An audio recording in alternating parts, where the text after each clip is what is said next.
लखनऊ में रक्षाबंधन पर महिलाओं को बड़ी सौगात, 4 दिन निःशुल्क बस यात्रा की सुविधा। महिलाओं संग एक सहयोगी का सफर मुफ्त। महिलाओं ने सीएम योगी का जताया आभार।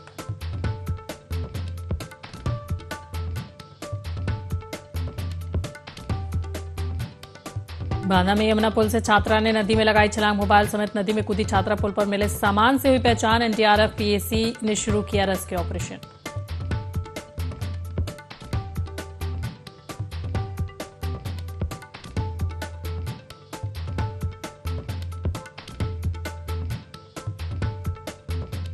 भदोही में प्रदेश के पंचायती राज मंत्री ओम प्रकाश राजभर के सामने पंचायती व्यवस्था की हकीकत सामने आई। मंत्री चौरी क्षेत्र के दरुना और बरेला गांव पहुंचे, जहां पंचायत भवन पर ताला लटके होने से नाराज हुए मंत्री।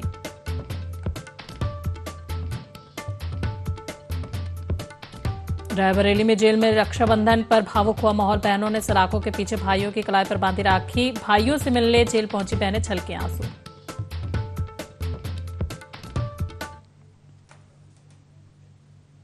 नमस्कार, आप देख रहे हैं ND24। में हूं आपके साथ जय बाजपेयी। रुक करते खबरों की ओर, जहां रक्षाबंधन के मौके पर सरकार ने प्रदेश की महिलाओं को बड़ी सौगात दी। बता दें कि परिवहन विभाग की बसों में 26 अगस्त से 29 अगस्त तक महिलाओं के साथ एक सहयोगी को निःशुल्क यात्रा की सुविधा दी जा रही। साथ ही इस पहल का उद्देश्य रक्षाबंधन पर महिलाओं के आवागमन को आसान और सुविधाजनक बनाना है। वहीं निःशुल्क बस सेवा का लाभ मिलने से बड़ी संख्या में महिलाएं अपने मायके और परिवार के पास पहुंच रही। बता दें कि महिलाओं ने सरकार की इस पहल की सराहना करते हुए मुख्यमंत्री योगी आदित्यनाथ का आभार जताया। साथ ही महिलाओं का कहना है कि रक्षाबंधन के अवसर पर निःशुल्क यात्रा की सुविधा मिलने से उन्हें काफी राहत मिली है और उन्होंने मुख्यमंत्री योगी आदित्यनाथ को इस सराहनीय पहल के लिए धन्यवाद भी दिया है। तो देखिए, रक्षाबंधन के मौके पर सरकार ने प्रदेश की महिलाओं को बड़ी सौगात दी। बता दें कि परिवहन विभाग की बसों में 26 अगस्त से 29 अगस्त तक महिलाओं के साथ एक सहयोगी को निःशुल्क यात्रा की सुविधा दी जा रही है।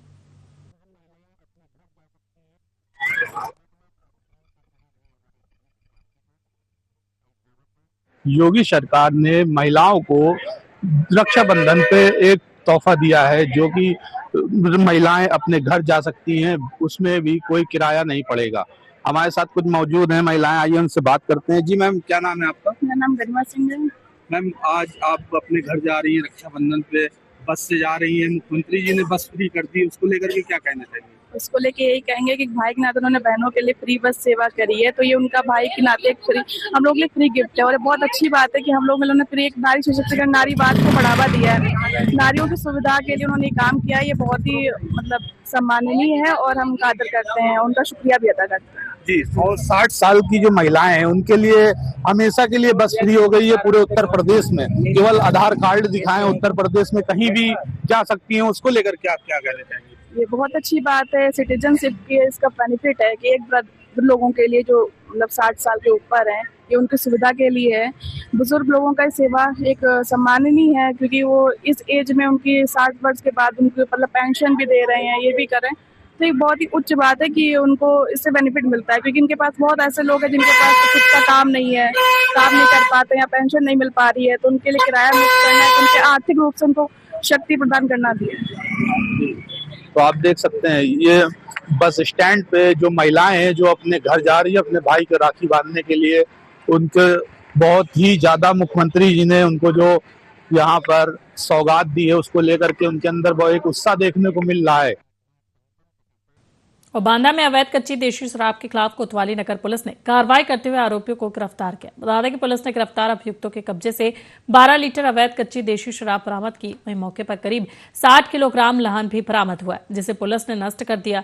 बताया जा रहा है कि पुलिस के मुताबिक अवैध रूप से शराब बनाने पर बेचने वालों के खिलाफ अभियान लगातार जारी है और गिरफ्तार अभियुक्तों के खिलाफ संबंधित धाराओं में कार्रवाई की जा रही है।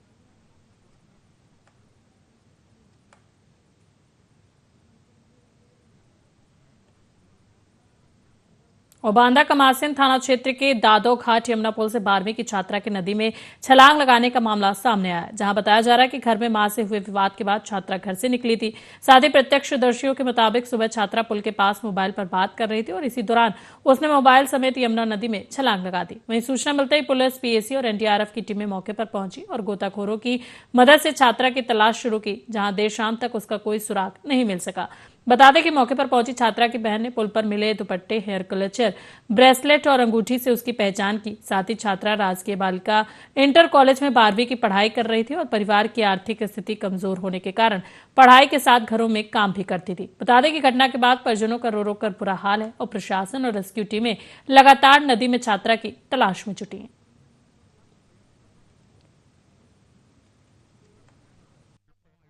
कमासीन अंतर्गत कुछ ग्राहगीरों द्वारा पुलिस को सूचना दिया गया कि एक युवती को दादव घाट पुल से यमुना नदी में कूदते हुए देखा गया। पुलिस द्वारा तत्काल घटनास्थल पर पहुंच के युवती द्वारा छोड़े गए अपने कुछ सामान तथा और जानकारी करने पर ज्ञात हुआ कि युवती कस्बा कमासीन की ही रहने वाली है तथा आज अपनी मां से किसी विवाद के चलते घर से चली गई थी। पुलिस एवं पीएससी फ्लड कंपनी द्वारा रेस्क्यू अभियान चलाया जा रहा है। युवती का तलाश जारी। और सुहेलदेव भारतीय समाज पार्टी के राष्ट्रीय अध्यक्ष और प्रदेश के पंचायती राज मंत्री ओम प्रकाश राजभर के सामने पंचायती व्यवस्था की हकीकत सामने आ गई। जहां मंत्री चौरी क्षेत्र के दरुना और बरेला गांव पहुंचे, जहां पंचायत भवन पर ताला लटका मिला। साथ ही करीब आधे घंटे तक इंतजार के बाद पंचायत सहायक के पहुंचने पर भवन का ताला खोला गया। वहीं इस पर मंत्री ने नाराजगी जताते हुए पूरे मामले की जांच के आदेश दिए और बीडीओ को फटकार भी लगाई। बता दें कि निरीक्षण के दौरान पंचायत भवन के अंदर कक्षों और व्यवस्थाओं का जायजा लिया गया, जहां मंत्री ने सभा कक्ष और लाइब्रेरी को लेकर भी जानकारी ली। साथ ही लाइब्रेरी में रखी पुस्तकों का निरीक्षण करने के दौरान मेज पर बारिश का पानी टपकता मिला। इसके बाद मंत्री ओम प्रकाश राजभर चकभुईधर गांव पहुंचे, जहां उन्होंने ट्रेन दुर्घटना में मृत आशा कर्मी और सुबह सपा महिला मोर्चा के अध्यक्ष श्याम कुमारी राजभर को श्रद्धांजलि दी। बता दें कि इस दौरान उन्होंने विपक्ष पर जनता को गुमराह करने का आरोप लगाते हुए 2027 में फिर सरकार बनने का दावा किया।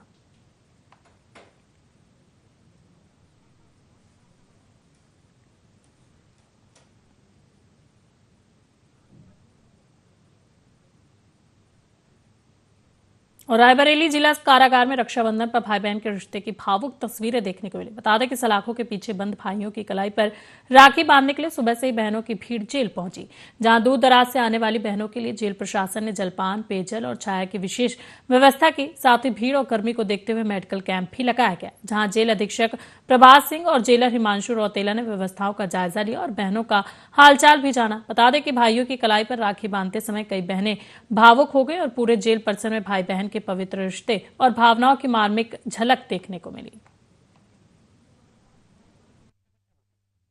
आज रक्षाबंधन के शुभ पावन पर्व पर जिला कारागार रायबरेली में शासन एवं प्रशासन के दिशा निर्देश पर काफी हर्षोल्लास जा रहा है। जिला कारागार में बंदी भाइयों के जो भी बहनें मिलने के लिए आ रही है, उनके लिए विशेष व्यवस्था की गई है। जलपान की व्यवस्था की गई है, रक्षाबंधन की व्यवस्था की गई है, ताकि उनको किसी तरह का सुविधा न हो तथा जिला कारागार में बंद बंदियों के भाइयों से मिलने के लिए भी विशेष व्यवस्था कराई गई है जिला प्रशासन के द्वारा। और खबर हापुड़ से, जहां खाद्य विभाग की बड़ी कार्रवाई देखने को मिली। आपको बता दें कि 5400 किलो मिलावटी पनीर पकड़ा गया और छिजारजी टोल पर कार्रवाई के दौरान पनीर के 5 और दूध के 3 नमूने लिए गए, जहां सभी नमूनों को जांच के लिए प्रयोगशाला भेजा गया और खाद्य विभाग ने 54 क्विंटल पनीर मौके पर ही नष्ट कराया। तो देखिए, ये खबर आपको हापुड़ से बता रहे, जहां पर खाद्य विभाग की बड़ी कार्रवाई देखने को मिली। बता दें कि 5400 किलो मिलावटी पनीर पकड़ा गया और छिजारसी टोल पर कार्रवाई के दौरान पनीर के 5 और दूध के 3 नमूने लिए गए, जहां सभी नमूनों को जांच के लिए प्रयोगशाला भेजा गया है। साथ ही खाद्य विभाग ने 54 क्विंटल पनीर मौके पर ही नष्ट कराया। तो देखिए, ये खबर आपको हापुड़ से बता रहे, जहां पर खाद्य विभाग की बड़ी कार्रवाई देखने को मिली।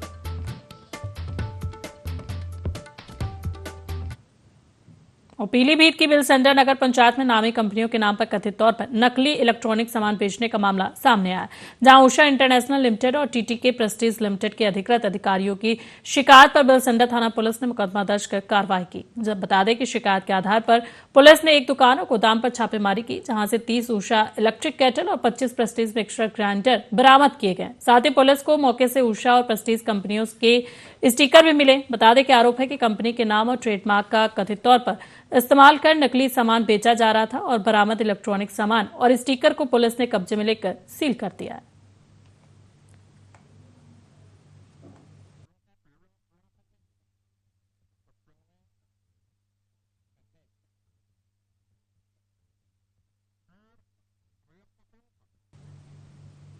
और रायबरेली में लगातार हो रही मूसलाधार बारिश अब लोगों के लिए आफत बनती जा रही। बता दें कि हरचंदपुर थाना क्षेत्र के ओई गांव में भारी बारिश के चलते राम सनेही पुत्र राम भरोसे का पक्की ईंटों से बना कच्चा मकान अचानक भरभरा कर गिर गया। वहीं मकान के मलबे में दबने से 5 बकरियों की मौत हो गई, जबकि एक अन्य बकरी के दबे होने की आशंका जताई जा रही। बता दें कि हादसे में पीड़ित का गेहूं, राशन और गृहस्थी का अन्य सामान भी पूरी तरह नष्ट हो गया। वहीं घटना के बाद पीड़ित ने पुलिस की 112 सेवा को सूचना दी। हादसे की जानकारी मिलते ही ग्राम प्रधान मौके पर पहुंचे और स्थिति का जायजा भी लिया। साथ ही उन्होंने हल्का लेखपाल को घटना की जानकारी देकर पीड़ित परिवार को हर संभव मदद और शासन से उचित मुआवजा दिलाने का भरोसा भी दिया। बता दें कि बारिश के कारण हुए नुकसान से पीड़ित परिवार के सामने आर्थिक संकट खड़ा हो गया है।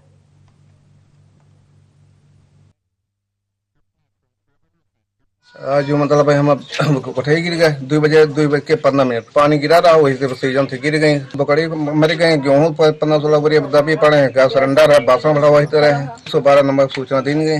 वही गांव में एक राम सनेही है, इनका कच्ची छत थी, दीवार पक्की ईंटों की थी, लेकिन बारिश से खराब हो गई थी इसलिए गिर गई। उस 5 बकरियां खत्म हो गई हैं, बाकी जो अन्य थी वो सब चोट खाए हैं।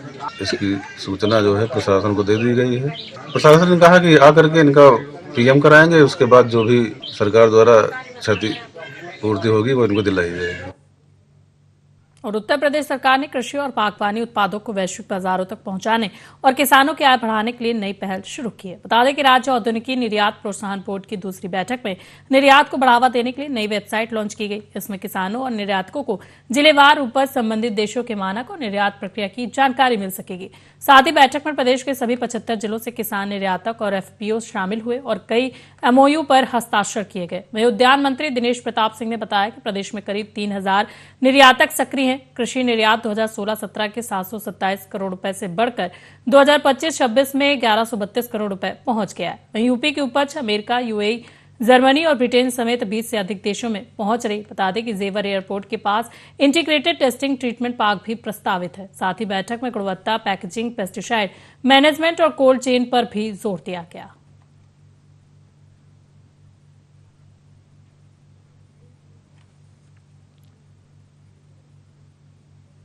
खबर लखनऊ से, जहां पुलिस मुख्यालय में खास अंदाज में रक्षाबंधन मनाया गया। बता दें कि डीजीपी राजीव कृष्ण को बालिकाओं ने राखी बांधी और पुलिस मुख्यालय में भावुक और सौहार्दपूर्ण कार्यक्रम आयोजित किया गया, जहां आदर्श माध्यमिक विद्यालय की 20 बालिकाएं पहुंची। बता दें कि बालिकाओं ने वरिष्ठ पुलिस अधिकारियों को भी राखी बांधी और डीजीपी राजीव कृष्ण ने रक्षाबंधन की सभी को शुभकामनाएं दी। तो देखिए ये खबर आपको लखनऊ से बता रहे, जहां पर पुलिस मुख्यालय में खास अंदाज में रक्षाबंधन मनाया गया। बता दें कि डीजीपी राजीव कृष्ण को बालिकाओं ने राखी बांधी और पुलिस मुख्यालय में भावुक और सौहार्दपूर्ण कार्यक्रम देखने को मिला। वहीं आदर्श माध्यमिक विद्यालय की 20 बालिकाएं पहुंची। बता जाए कि बालिकाओं ने वरिष्ठ पुलिस अधिकारियों को भी राखी बांधी और डीजीपी राजीव कृष्ण ने सभी को रक्षाबंधन की शुभकामनाएं दी।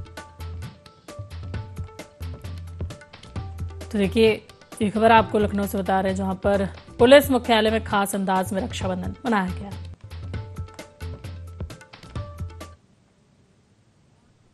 और एटा में रक्षाबंधन के पर्व पर बहनों के सफर को आसान और सुरक्षित बनाने के लिए एटा रोडवेज ने विशेष बस संचालन शुरू किया है।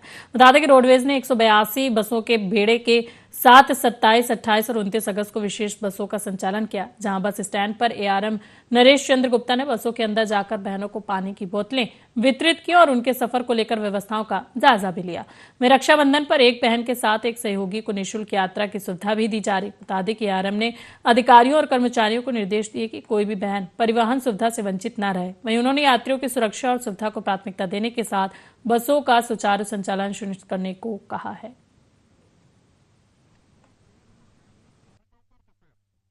हमारे माननीय मुख्यमंत्री जी ने 27 तारीख की सुबह 6 बजे से, यानी कि आज सुबह 6 बजे से 29 तारीख की रात 12 बजे तक पूरा महिलाओं के लिए फ्री किया हुआ है। और उनके साथ जो सहवर्ती हैं वो भी फ्री रहेंगे, यानी कि अगर उनके पिता हैं, उनके पति हैं, उनके भाई हैं, उनका जो भी रिश्तेदार है वो फ्री जा सकते हैं। इसके साथ ही साथ 60 वर्ष से ऊपर की जो महिलाएं हैं उनको जीवन पर्यंत फ्री सेवा है। तो ये सुविधा है। बाकी हम लोगों ने यहाँ उन महिलाओं के लिए, उन बहनों के लिए, माताओं के लिए बसों की व्यवस्था पर्याप्त रखी हुई है। आप लोग देख रहे होंगे कोई बसों की कमी नहीं है, हर तरीके से बसें पर्याप्त हैं। उनमें बड़ी सुविधा से अभी हमने पानी भी महिलाओं को वितरित किया, जो प्यासी थी उनको पानी दिया हमने, कोई ऐसी दिक्कत नहीं है, सब सुरक्षित। देखिए हमारी यहाँ पर बसें हैं 182 एटा में, और हमारी 100% बसें हमारी संचालित हैं, हर रूट पर संचालित।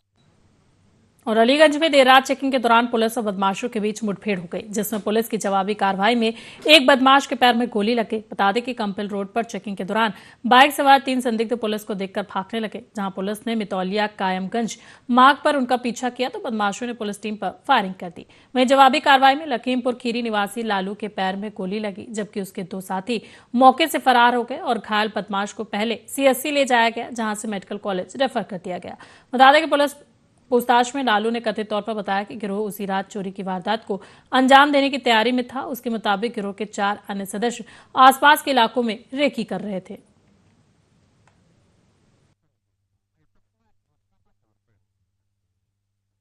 उच्च अधिकारियों के निर्देशों के क्रम में आगामी त्योहारों की सुरक्षा को दृष्टिगत रखते हुए सभी थाना प्रभारियों द्वारा अपने अपने थाना क्षेत्रों में चेकिंग की जा रही थी। प्रभारी निरीक्षक अलीगंज द्वारा भी कंपिल रोड पर चेकिंग की जा रही थी। चेकिंग के दौरान ही कंपिल की तरफ से एक बाइक पर 3 लोग आते हुए दिखाई पड़े। पुलिस टीम द्वारा उन्हें रोकने का प्रयास किया गया। इसी दौरान तीनों बाइक सवार पुलिस टीम को देखकर भागने लगे। पुलिस टीम द्वारा भी उनका पीछा किया गया। मितौलिया से कायमगंज की तरफ जाने वाले रास्ते पर बदमाशों के द्वारा पुलिस टीम पर फायरिंग की गई। आत्मरक्षा पुलिस टीम द्वारा भी फायरिंग की गई, जिसमें एक बदमाश को गोली लगी है। अन्य 2 बदमाश रात्रि का फायदा उठाकर भाग गए हैं। इसमें घायल बदमाश को नज़दीकी सीएससी ले जाया गया था, जहां से उसे रेफर कर दिया गया जिला अस्पताल के लिए। बदमाश का जिला अस्पताल में इलाज चल रहा। और बिजनौर में लेखपाल से मारपीट और तमंचा दिखाकर धमकाने के मामले में आरोपियों की गिरफ्तारी न होने से लेखपाल संघ में आक्रोश है। बता दें कि सदर तहसील के सभी लेखपाल कार्य से विरत रहे और तहसील परिसर में 1 दिवसीय धरना प्रदर्शन किया। वहीं मामला 20 अगस्त का है, जब सदर तहसील में तैनात लेखपाल सनातन धर्म के साथ कुछ लोगों द्वारा मारपीट करने और कनपट्टी पर तमंचा लगाकर धमकाने का आरोप लगाया गया था। वहीं घटना के बाद संपूर्ण लेखपाल संघ की ओर से कोतवाली शहर बिजनौर में नामजद आरोपियों के खिलाफ मुकदमा दर्ज कराया गया था। साथ ही लेखपालों का आरोप है कि घटना को 1 सप्ताह बीतने के बावजूद आरोपियों की गिरफ्तारी नहीं हुई। वहीं इससे नाराज लेखपालों ने कामकाज बंद कर धरना दिया और पुलिस प्रशासन से जल्द गिरफ्तारी की मांग की है।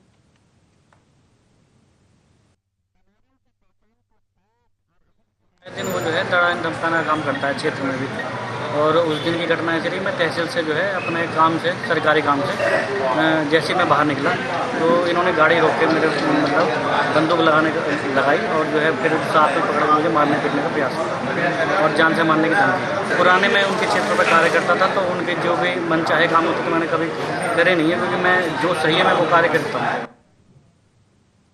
चलिए बढ़ते अगली खबर को, जहां प्रतापगढ़ में प्रधानमंत्री किसान सम्मान निधि योजना में बड़े पैमाने पर फर्जी पंजीकरण और सरकारी धन के दुरुपयोग का मामला सामने आया। बता दें कि साइबर क्राइम पुलिस थाना प्रतापगढ़ में मिली तहरीर के आधार पर तहसील कुंडा के आईटी और लॉगिन का दुरुपयोग कर अपात्र व्यक्तियों, नाबालिगों और जनपद व प्रदेश से बाहर के लोगों के संदिग्ध पंजीकरण कराने के मामले में मुकदमा दर्ज किया गया है। वहीं पुलिस के अनुसार फर्जी पंजीकरण के जरिए सरकारी पोर्टल का दुरुपयोग कर पात्रता के विपरीत योजना की धनराशि का भुगतान कराया गया। साथ ही जांच में करीब 3 लाख लाभार्थियों द्वारा कथित तौर पर धोखाधड़ी से योजना का लाभ लेने की बात भी सामने आई। वहीं मामले में बड़े स्तर पर नियमितता और संगठित तरीके से फर्जी पंजीकरण कराने के तथ्य भी मिले। बता दें कि इससे 60 करोड़ रुपए से अधिक की सरकारी धनराशि के दुरुपयोग या क्षति की आशंका जताई गई है।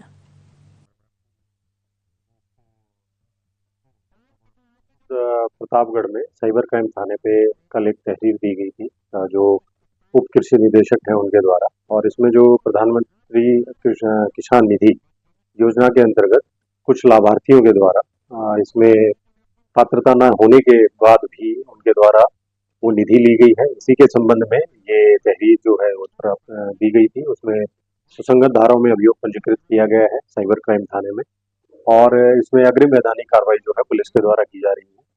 जो तहरीर का कंटेंट है उसमें उन्होंने मेंशन किया है कि लगभग इसमें 3 लाख के आसपास जो लाभार्थी जो इसके थे जिनके द्वारा ये फ्रॉड किया गया है वो 3 लाख के लगभग थे, और जो धनराशि थी वो लगभग 60 करोड़ के आसपास की थी। तो इसमें अग्रिम वैधानिक कार्रवाई पुलिस के द्वारा। और महोबा में लगातार हो रही बारिश के बीच जलभराव वाली पुलिया पार करना एक सरकारी कर्मचारी के लिए जानलेवा साबित होते होते बचा। बता दें कि कबरई ब्लॉक में तैनात ग्राम पंचायत कंसल्टिंग इंजीनियर अंकित त्रिपाठी अपनी कार से तैनाती स्थल ग्योड़ी गांव जा रहे थे, जहां शहर कोतवाली क्षेत्र के काली पहाड़ी गांव के पास पुलिया पर पानी का तेज बहाव था। इसके बावजूद उन्होंने कार पानी से निकालने की कोशिश की। अचानक तेज बहाव की चपेट में आने से कार पानी में बहने लगी और देखते ही देखते डूबने भी लगी। बता दें कि मौके पर मौजूद ग्रामीणों ने अपनी जान जोखिम में डालकर कार का शीशा तोड़ा और अंकित त्रिपाठी को सुरक्षित बाहर निकाला।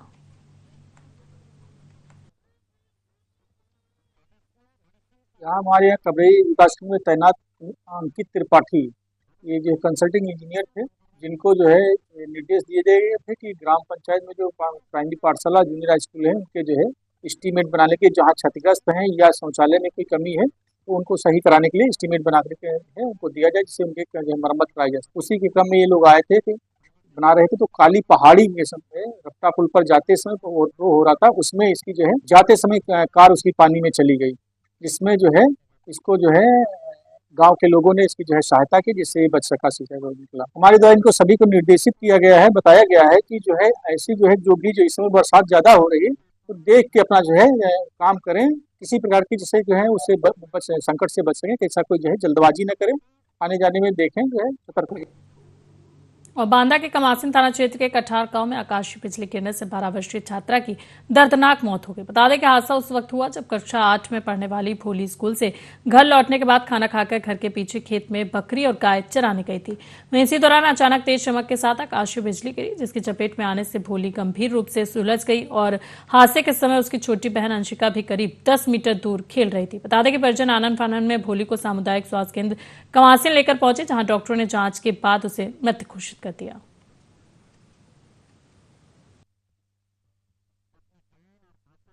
आज हमारे सामुदायिक स्वास्थ्य केंद्र कमासिन में लगभग 4:15 पर एक पेशेंट है भोली, पुत्री रमेश, उम्र करीब 12 साल, उनको आकाशीय बिजली गिरने के कारण हमारे अस्पताल लाया गया, जिसके पश्चात मेरे द्वारा उनका जांच किया गया, जिसमें मेरे द्वारा उनको मृत घोषित किया गया है और सारी गाइडलाइनों का पालन करते हुए मैं यहाँ से उनको पूरी सूचना देते हुए पोस्टमार्टम हाउस भेजा। चलिए बढ़ते अगली खबर के, जहां रक्षाबंधन के मौके पर बांदा की बिसेंटा पुलिस ने महिलाओं और बालिकाओं को खास तोहफा दिया। बता दें कि थाना परिसर में उन्नत मिशन शक्ति केंद्र का शुभारंभ बालिकाओं के हाथों कराया गया और पुलिस अधीक्षक पलाश बंसल के निर्देशन और अपर पुलिस अधीक्षक शिवराज के मार्गदर्शन में शुरू किए गए इस केंद्र का उद्देश्य महिलाओं और बालिकाओं की सुरक्षा, सम्मान, स्वावलंबन और सशक्तिकरण को और मजबूत करना है। वहीं केंद्र के उद्घाटन के दौरान बालिकाओं ने महिला सुरक्षा का संदेश दिया। साथ ही पुलिस ने कहा कि मिशन शक्ति अभियान के तहत महिलाओं को सुरक्षित माहौल उपलब्ध कराने के साथ उनकी समस्याओं के समाधान पर भी विशेष ध्यान दिया जाएगा।